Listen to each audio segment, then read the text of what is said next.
말씀을 함께 봅니다. 마가복음 14장 51절 52절. 한 청년이 벗은 몸에 배 호디보를 누르고 예수를 따라가다가 무리에게 잡힘에 배 호디보를 버리고 벗은 몸으로 도망하니라. 아멘.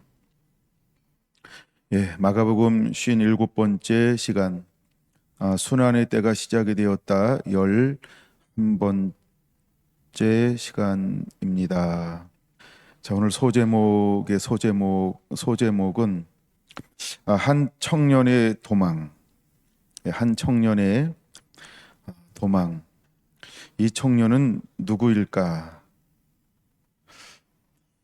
이 청년은 누구일까?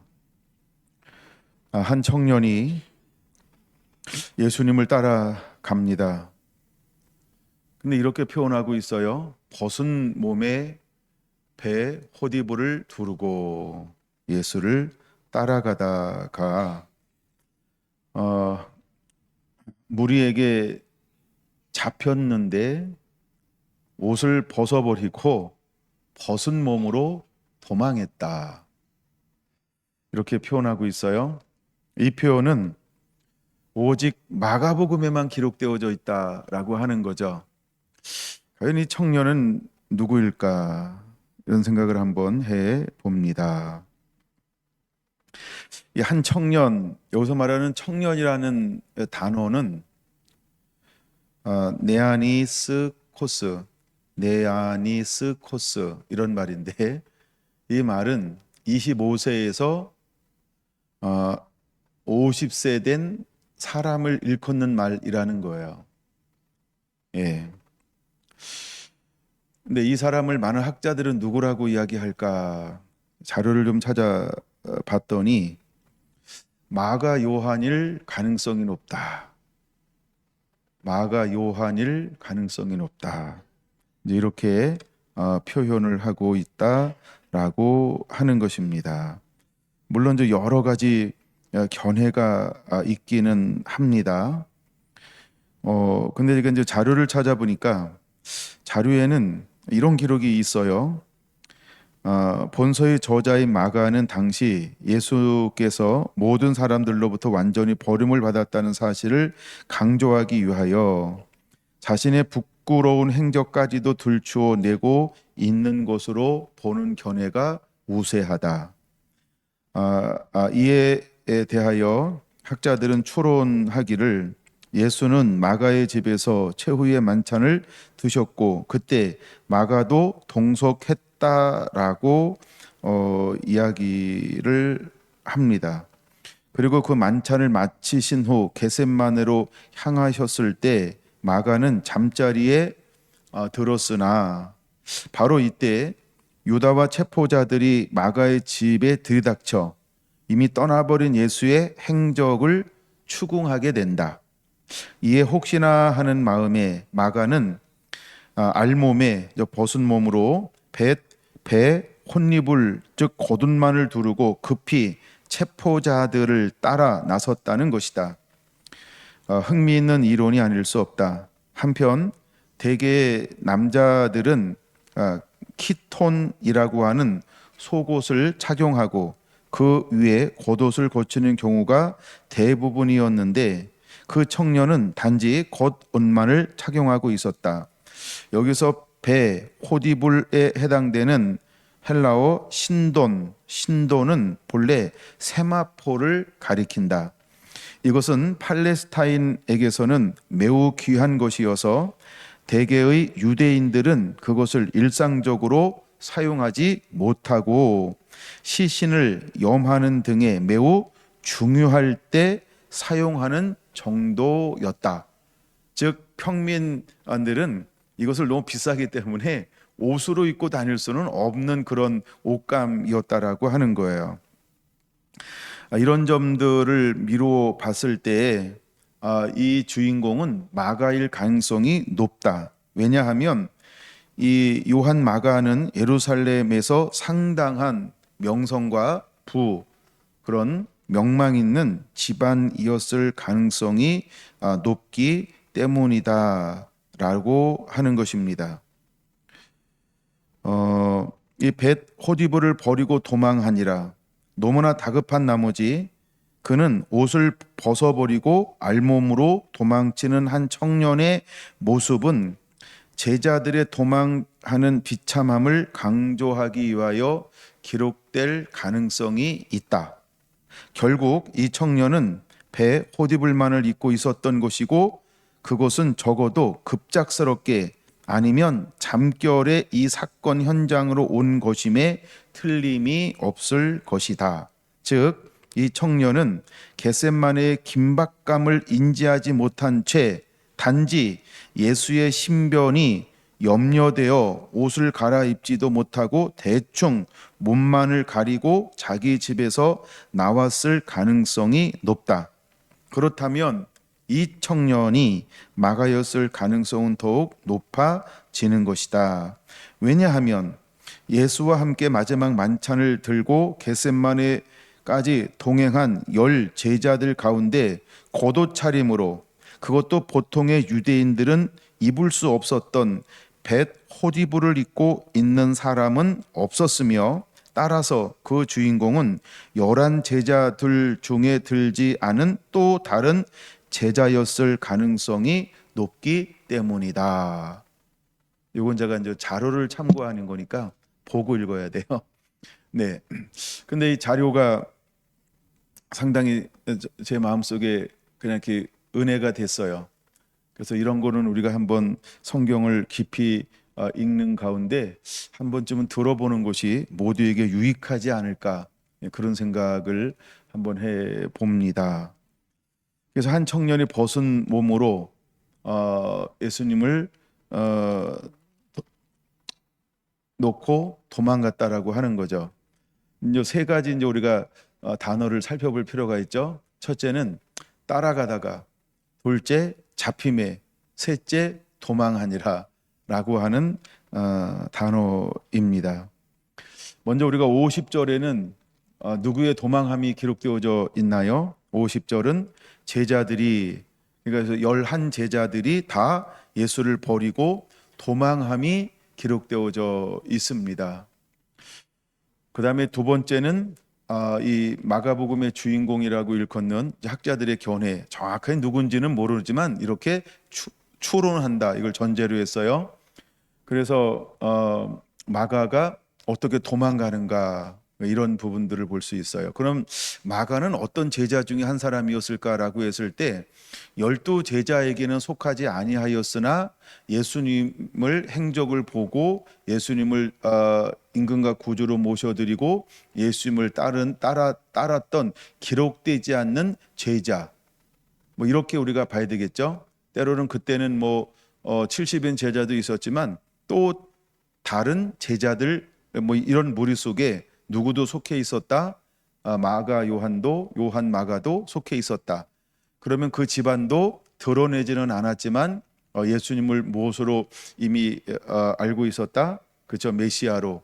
그래서 예수님을 따르는 제자였을 것이다. 어떤 제자? 드러내지 않고 믿는 제자. 이런 사람들이 이제 바리새파에도 많았고, 그다음에 사두개인들 속에서도 많이 있었고, 이미 이건 이제 우리가 알려진 거고요. 그 사람 중에 한 사람이었는데 그럴 가능성이 많다. 근데 그들도 어떤 때가 되면 자기의 정체성을 드러내지 않고 어떻게 한다? 다 도망가게 되어진다. 이런 걸 보여주는 거죠. 두 번째. 그 다음에 이제 세 번째, 무리들도 다 도망했죠. 그래서 예수님께서 잡히실 때에는 어떠한 무리들, 어떠한 여인들, 그 다음에 어떠한 제자도 예수님의 그 순환받는 그 십자가 앞에 없었다라고 하는 것입니다. 정말 홀로 예수님은 남게 되어지게 되는 것이지요. 이걸 보여주고 싶었다라고 하는 것입니다. 그러면 이제 이것이 왜 그러면 아무도 남지 않고 다 각기 제 길로 가야만 했을까라고 하는 것을 좀 더 묵상해 볼 수 있는 어떤 이런 이유가 된다라는 마음이 들었어요. 아직 이들에게는 임하지 않은 은혜들이 있습니다. 첫째는 십자가는 예수님만이 지어야 하는 것이지 11제자나 또한 이렇게 70인 제자나 또한 예수님을 따랐던 수많은 여인들이나 또 이렇게 마가처럼 그런 숨어있는 제자라든가 또한 무리들이 십자가를 지는 것은 아니었다. 그래서 11제자를 비롯한 모든 제자들과 무리들은 다 각기 제 길로 흩어질 수밖에 없는 것이었다. 이렇게 봐야 하지 않을까, 이런 생각이 한번 들고요. 그래서 지금은 예수님만이 갈 수 있는 길이기 때문이라고 하는 것입니다. 세상째 지고 가는 어린 양이 되어 그 무거운 십자가를 지기 위해 홀로 고난의 행진을 하셔야만 했습니다. 그래서 그 누구도 이 고난의 행진을 대신 더불어 걸어갈 수는 없기 때문에 예수님이 초기 사역부터 마지막까지의 모든 예수님을 따르는 제자들은 다 각기 제 길로 흩어질 수밖에 없었던 것이다. 우리는 이렇게 봐야 한다라고 하는 겁니다. 그러나 지금은 다릅니다. 지금은 다 흩어지지 않습니다. 지금은 어떤 일이 벌어질까요? 구분 되어지는 시대에 우리가 살고 있는 겁니다. 나중에 뭐 그런 거 시간 되면 다룰 수 있지만, 그러니까 머릿속에 있는데 아직 다루려고 하는 마음은 안 좋아져 가지고, 그게 뭐냐면 이기는 자들이라는 거예요. 그 이기는 자들은 구별되어지는 것입니다. 마지막 때 반드시 이기는 자들이 있을 것입니다. 그래서 또 배도한 일이 있을 것인데 그 중에서 이기는 자들은 뭐 이런 것은 전부 이제는 예수님이 십자가를 지는 것이 아니고 재림 때에는 다 흩어지는 것이 아니고 이때는 진짜와 가짜가 구별되어지는데, 진짜는 더욱더 진짜가 될 것이고 가짜는 확실하게 가짜가 될 것이다. 그래서 자기의 정체성이 명확하게 드러지는 때가 재림 때다. 그래서 우리의 신앙과 믿음은 이제는 나의 정체성을 온전히 드러내야 할 시즌에 우리는 살고 있다. 우리는 이것을 명확하게 가지고 있어야 한다라고 하는 것입니다. 그러면 이들에게 두 번째 있었던 문제는 무엇이냐면, 안약을 사서 눈에 발라 보게 하라라고 할 때 안약을 깨닫는 은혜입니다. 근데 아직 이들에게는 무엇이 임하지 않았습니까? 안약의 은혜가 임하지 않았습니다. 즉 십자가와 죽음, 부활, 고난, 이것을 연거푸 4번에 걸쳐서 말씀하셨다라고 하는 걸 다 찾아봤어요. 그럼에도 불구하고 그들은 어떻게 했다? 깨닫지 못하였다. 그러므로 그들은 각기 제 길로 갈 수밖에 없었다. 다 도망갈 수밖에 없었다. 이렇게 보는 거고, 그다음에 크게 세 번째는 성령의 인도함을 받지 아니하고는 육으로는 나의 가치관과 생각과 말씀의 은혜 받은 것 가지고는 그 영생의 길, 즉 영원한 생명의 길을, 즉 그런 영적 전쟁을 싸울 수 있는 것이 아니다.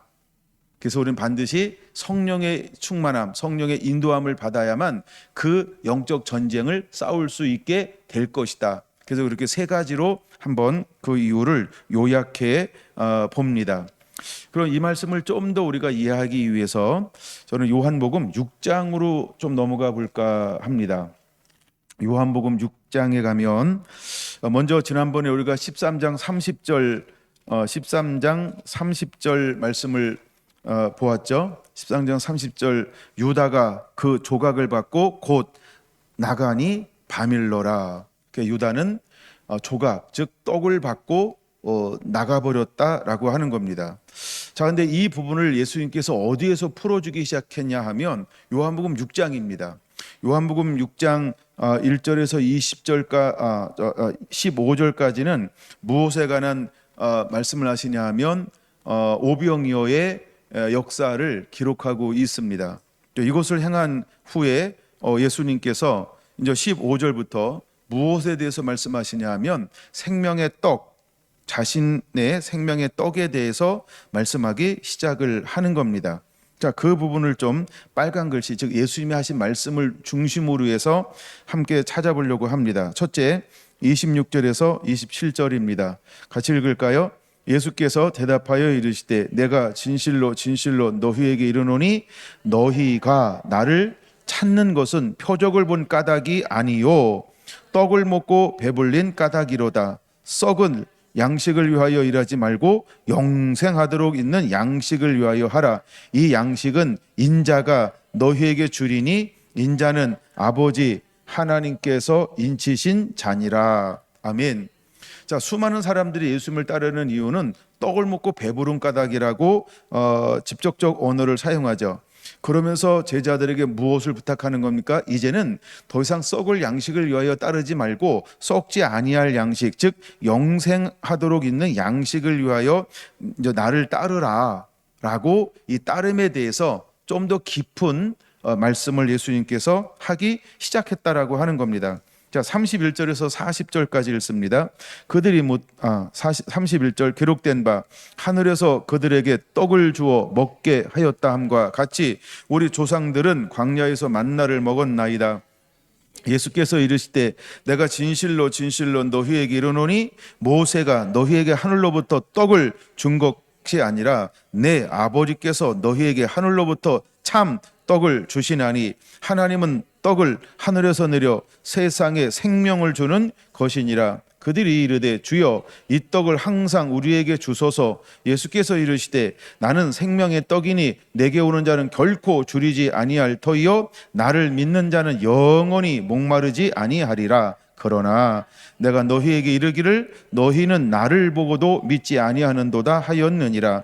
아버지께서 내게 주시는 자는 다 내게로 올 것이요 내게 오는 자는 내가 결코 내쫓지 아니하리라. 내가 하늘로서 내려온 것은 내 뜻을 행하려 함이 아니요 나를 보내신 이의 뜻을 행하려 함이니라.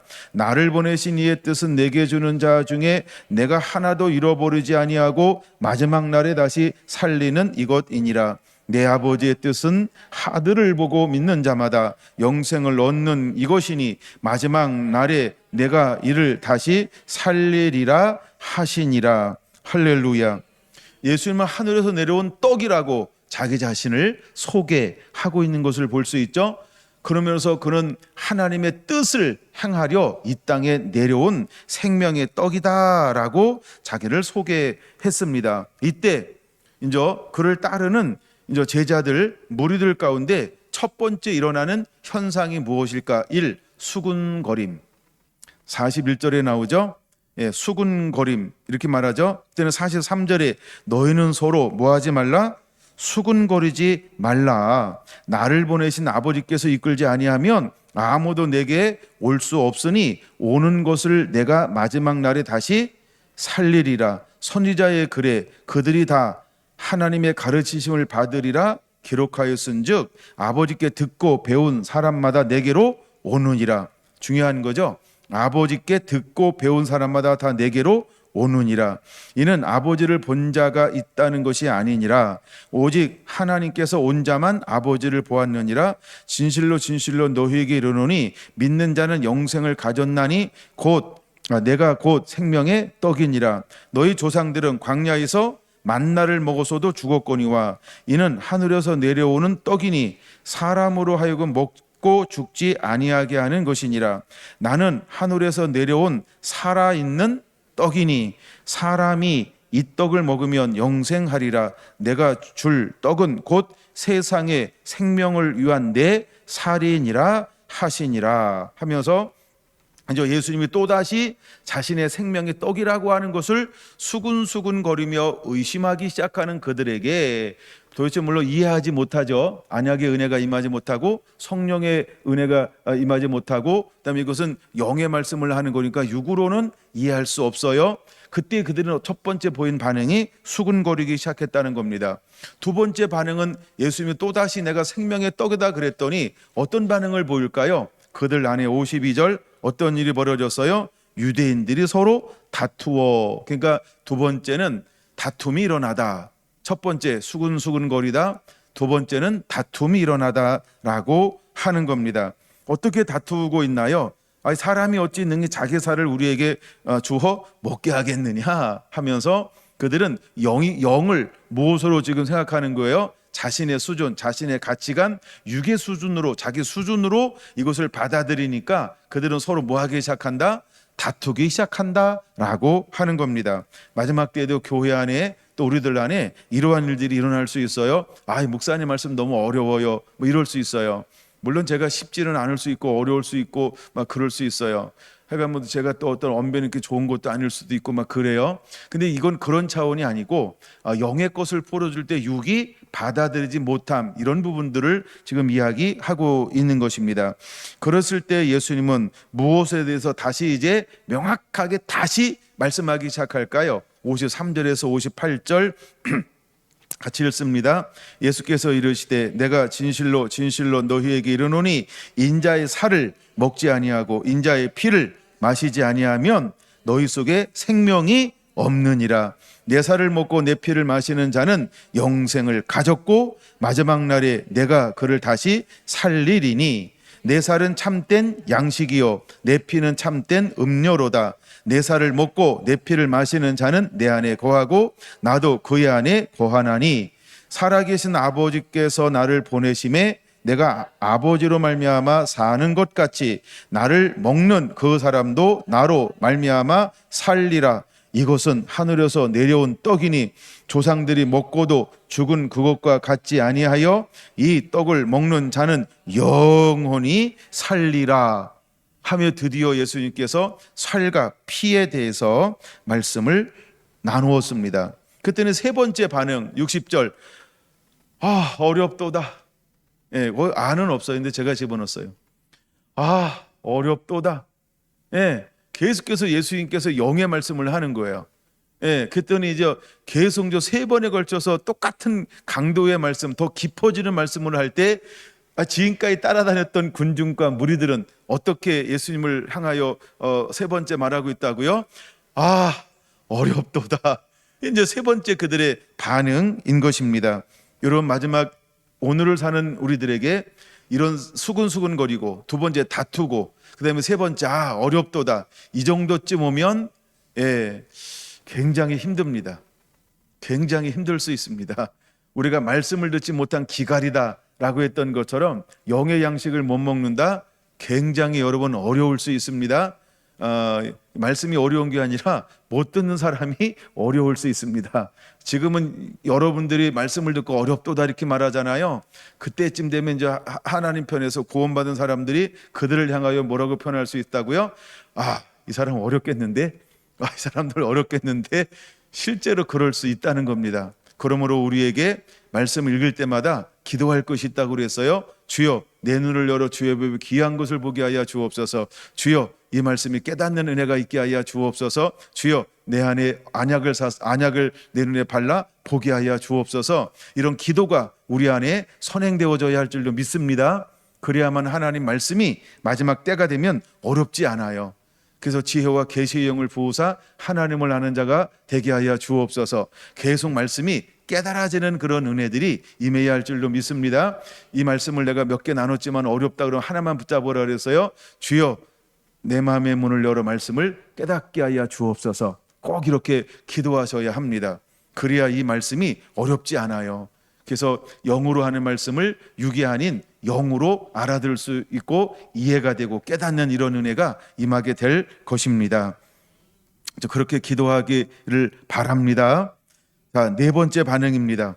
네 번째, 이제 어렵도다 했을 때 주님께서 또다시 그들을 향하여 어떤 말씀을 나누시는가, 그걸 먼저 나누고 네 번째를 말해야 되네요. 61절부터 64절 빨간 글씨까지만 같이 읽습니다. 시작. 이 말이 너희에게 걸림이 되느냐? 그러면 너희는 인자가 이전에 있던 곳으로 올라가는 것을 본다면 어떠하겠느냐? 살리는 것은 영이니 육은 무익하니라. 내가 너희에게 이른 말은 영이요 생명이라. 그러나 너희 중에 믿지 아니하는 자가 있느니라. 왜 그들이 어려운 이유가 뭘까요? 들을 수 없어요. 깨달을 수 없어요. 그러므로 그들은 듣지 못하니까 뭐도 못해요? 믿을 수도 없어요. 그러니까 어려울 수밖에 없는 거예요. 만약에 여러분들이 마지막 때 이 숨은 말씀, 복음의 말씀, 이 계시적인 말씀들이 어렵게만 다가오잖아요. 그러면 목사님 말씀 어려워요. 좀 더 쉬운 거 해주세요. 교훈적인 거 해주세요. 재밌는 거 해주세요. 뭐 이런 거 하잖아요. 그런 영은 죽는 겁니다. 육은 편할지 몰라요. 지식은 채워질지 몰라요. 그러나 영은 죽는 것이다. 왜? 그 안에 뭐가 없다고요? 마지막 단어 뭐가 없다고요? 믿지 아니한 자들이 있느니라. 우리 안에 말씀의 문이 열려지는 은혜가 반드시 임해야 할 줄로 믿습니다. 아멘. 자, 네 번째, 그 결과 그들은 어떤 행동을 하게 될까요? 66절입니다. 제자 중에서 많은 사람이 떠나가고 다시 그와 함께 다니지 아니하더라. 이게 네 번째 결과입니다. 그럼 마지막 때 네 번째 결과를 우리는 요한계시록에서는 무엇이라고 볼 수 있을까요? 배도자, 배교자.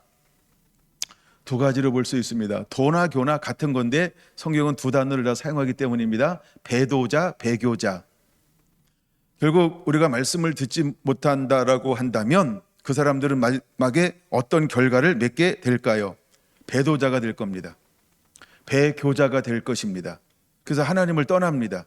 그들은 짐승을 따를 겁니다. 사탄을 따를 것입니다. 적그리스도를 따를 것입니다. 그래서 그들은 세상 즉 짐승이 주는 표를 받게 될 것이고 교회 안에 적이 돼서 하나님의 수많은 사람들을 죽음에 넘겨주는 그런 역할들을 가룟 유다처럼 감당하게 될 거라고 하는 것입니다. 그럴 때 예수님은 무엇을 묻고 있나요? 너희도 가려느냐? 이렇게 물었어요. 68절에서 71절 같이 읽습니다. 시작. 시몬 베드로가 대답하되 주여 영생의 말씀이 주께 있사오니 우리가 누구에게로 가오리이까? 우리가 주는 하나님의 거룩하신 자인 줄 믿고 알았사옵나이다. 예수께서 대답하시되 그러나 너희 중에 한 사람은 마귀니라 하시니 이 말은 가롯 시몬의 아들 유다를 가리키심이라. 그는 12 중에 하나로 예수를 팔 자러라. 이미 여기에서부터 분리하는 것을 볼 수 있죠. 11 제자와 한 제자를 분리하고 있는 것을 볼 수 있어요. 근데 시몬 베드로가 뭐라고 고백합니까? 주여 영생의 말씀인데 우리가 네게로 가오리까? 이것이 우리의 신앙, 우리의 믿음이 반드시 되어야 할 줄로 믿습니다. 그리고 69절에 고백하고 있는 것처럼 우리가 주는 하나님의 거룩하신 자인 줄 믿고 알아야 한다는 것입니다. 그러므로 우리 안에 어떤 은혜가 임해야 합니까? 믿고 아는 은혜. 믿고 아는 은혜. 예수님이 누군지, 하나님이 누군지, 그 다음에 내가 누군지를 정확하게 영으로 아는 자가 되어야 한다라고 하는 것입니다. 그렇지 않으면 우리는 어떻게 될까요? 다 주님을 버리고 도망가게 될 거라고 하는 것입니다. 자, 그럼 맨 위로 다시 한번 올라가 봅니다. 12 제자들이 다 11 제자들이 다 도망갔습니다. 50절. 그 다음에 51절에서 52절 마가 요한도 벗은 몸으로 도망갔습니다. 물론 거기는 나오지 않지만 세 번째 무리들이 다 도망갔습니다. 그럼 그들이 도망간 이유는 무엇일까요? 지금은 예수님만이 갈 수 있는 길이기 때문입니다. 왜냐하면 세상 죄를 지고 가는 것은 더불어 감당할 수 있는 것이 아니고 이것은 예수님만이 걸어갈 수 있는 길이기 때문에 이때는 다 도망가도 괜찮았다라고 하는 겁니다. 왜? 그들은 이후에 어떻게 할 거라고요? 다 돌아올 겁니다. 대부분의 사람들이 돌아오게 될 거라고 하는 겁니다. 그러나 마라나타, 예수님의 재림, 예수님의 오심, 우리가 신부됨, 신랑이 오실 그때에는 어떤 일이 있어야 할까요? 더 이상 도망가면 안 됩니다. 이제 우리는 정확하게 명확하게 어떤 사람이 되어야 할까? 말씀의 사람이 되어야 합니다. 말씀의 사람이 되어야 합니다. 말씀의 사람이 되어야 합니다. 우리 영에 속한 사람이 되어야 합니다. 진리에 인도함 받는 사람이 되어야 합니다. 보혜사 인도함 받는 삶이 되어야 합니다. 생명의 길을 걷는 자가 되어야 합니다. 땅끝까지 이르러 증인되는 자가 되어야 합니다. 일어나 빛을 발하는 자가 되어야 합니다. 예수 그리스도로 옷 입은 자가 되어야 합니다. 전신갑주를 입은 자가 되어야 합니다. 예수님만 사랑하는 자가 되어야 합니다. 이웃을 사랑하는 자가 되어야 합니다. 어떠한 불법이 있다 할지라도 사랑이 식어지지 아니하고 아버지의 마음으로 품어내는 자가 반드시 되어야 할 줄로 믿습니다. 할렐루야. 이러한 일들이 우리 안에 있을 때 승리하게 되어진다라고 하는 것입니다. 요한복음 13장 30절 이하에 하나님은 어떤 말씀을 하고 있나요? 요한복음 13장 이제 30절 이하에 어떤 말씀을 하고 있나요? 여기에서 가룟 유다가 나갔을 때 드디어 남은 제자들을 향하여 선포하고 있는 말씀인 것입니다. 그럼 이것은 오늘 우리에게 굉장히 절대적, 어떤 의미에서 굉장히 중요한 이런 말씀이겠죠? 그러므로 우리에게 이 말씀은요, 굉장히 중요한 말씀이 되어야 할 줄로 믿습니다. 34절 35절만 읽습니다. 시작. 새 계명을 너희에게 주노니 서로 사랑하라. 내가 너희를 사랑한 것 같이 너희도 사랑하라. 너희가 서로 사랑하면 이로써 모든 사람이 너희가 내 제자인 줄 알리라. 아멘. 결국 주님은 우리에게 이런 일들이 있을 때 결정적으로 우리에게 부탁하신, 풀어놓으신 아버지의 말씀이 무엇일까요? 하나님 사랑, 이웃 사랑, 즉 사랑할 것에 대해서 말씀하셨다라고 하는 것입니다. 그럼 우리가 도망가지 않는 방법은 무엇일까요? 이제 성령의 인도함 받는 것입니다. 우리가 말씀에 흠뻑 젖어져서 충분히 그 말씀을 영으로 깨달아야 할 줄로 믿습니다. 그리고 진리의 성령, 보혜사 성령의 인도함을 받을 때 우리는 끝까지 사랑하기 때문에 끝까지 그 길을 걸어가게 됩니다. 이 사람을 우리는 신부라고 부르는 것입니다. 신부는 사랑하는 까닭에 그 길을 기꺼이 걸어가는 사람인 것입니다. 우리 성결한교회 성도 한 분 한 분들에게 이러한 은혜가 임하게 되기를 예수님의 이름으로 축원을 드립니다. 아멘.